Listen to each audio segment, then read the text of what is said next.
అందరికీ praise lord. దేవుని నామానికి మహిమ కలుగును గాక.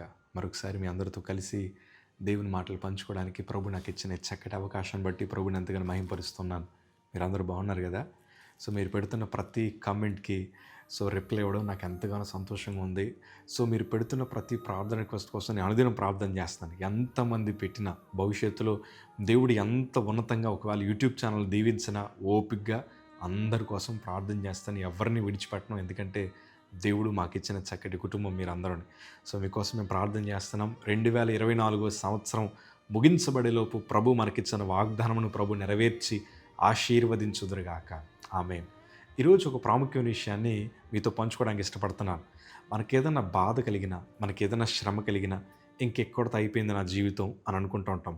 ఫుల్ స్టాప్ అయిపోయింది, ఇంకా ది కంక్లూజన్ అయిపోయింది, ఇంకా మన జీవితం ఎక్కడితో కదలదు అని మనం అనుకుంటూ ఉంటాం. ఇలాగ అనుకున్నప్పుడు మన హృదయంలో వచ్చే థాట్ ఏం తెలుసా? ఇంక నాకు దిక్కు లేదు, నేను అనాదిగా మిగిలిపోయాను, ఇంకెవ్వరు నా పక్షాన లేరని. నా అనుభవంతో మీకు మాట చెప్పనా? అన్ని ద్వారాలు ముయ్యబడినప్పుడే అసలైన ద్వారమైన దేవుని ద్వారం తెరబడుతుంది. అందరూ మనల్ని విడిచిపెట్టినప్పుడే ఆ బలమైన చేతులు మనల్ని పట్టుకుంటాయి. అందరూ మనల్ని త్రోసేసినప్పుడే ఆ గుంటలోంచి పైకి మనల్ని తీసుకురావడానికి ప్రభు ఎప్పుడు మన పక్కన నిలబడతాడు. ఈ విషయాన్ని ఎప్పుడు మర్చిపోద్దు. కొంతమంది దాన్ని మర్చిపోయి నేను చచ్చిపోతానన్నా, లేకపోతే ఎక్కడికైనా వెళ్ళిపోతానన్నా, నేను భరించలేకపోతున్నానయ్యా అని సమస్యల్ని జ్ఞాపకం చేసుకుని ఇంకెక్కడితో అయిపోయిందో నువ్వు అనుకోద్దయ్యా. There is a new beginning for everybody. ఒక నూతన ప్రారంభాన్ని ఇవ్వడానికి ప్రభు ఎప్పుడూ సిద్ధంగా ఉన్నారు. నాకు చాలా ఇష్టమైన మాట, నన్ను అంతగానో బలపరిచిన మాట ఈరోజు మీతో పంచుకుంటాను. కొరింథీయులకు రాసిన 2వ పత్రిక 4వ అధ్యాయము 8వ మాట మనం చదవగలిగితే, ఎటుబోయినను శ్రమపడుచున్నాం, ఇరికింపబడు వారము కాము, అపాయములు ఉన్నను కేవలము ఉపాయము లేని వారము కాము, తరమబడుచున్నాను దిక్కులేని వారము కాము, పడద్రోయబడినను నశించు వారము కాము. ఎందుకంటే వారికి ఉండే ఆధారం అంతా ప్రభువేనయ్యా.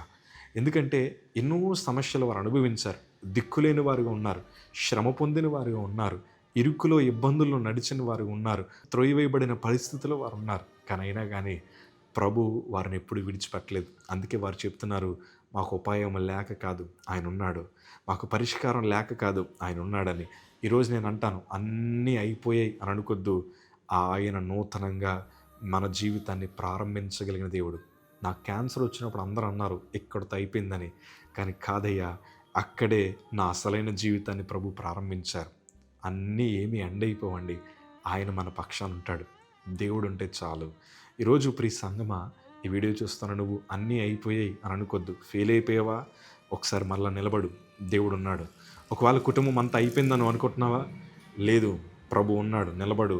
అయ్యా, లేకపోతే ఆర్థిక ఇబ్బందుల వల్ల ఇంకా నా కుటుంబం అంతా కొలాప్స్ అయిపోయింది అయ్యా అని నువ్వు అనుకుంటున్నావా? లేదు, ఒకసారి ప్రభు దగ్గర అడుగు. ఆయన నీ పక్షాన నిలబడ్డాడు. నువ్వు ఎప్పుడు అది జ్ఞాపకం ఉంచుకో. దేవుడు ఖచ్చితంగా నూతన ద్వారాన్ని కోసం తెరవగలిగిన దేవుడు. నాకు ఎప్పుడు ఉన్న ఒక ధైర్యం ఏంటో తెలుసా? మనుషులు మనకి సహాయం చేయకపోయినా, మనుషులు మనల్ని శ్రమల మధ్యన పెట్టినా, మనుషులు మనల్ని అవమానపరిచినా, మన యథార్థత తెలిసిన దేవుడు ఒక ఆయన ఉన్నాడు. మనం ఏంటో తెలిసిన ఒక ఆయన ఉన్నారు. ఆయనే మన ప్రభు అయిన యేసుక్రీస్తుల వారు. మనుషులు చూసేది వేరు, ఆయన చూసేది వేరు. దేవుడిని పక్షాన ఉంటే చాలు.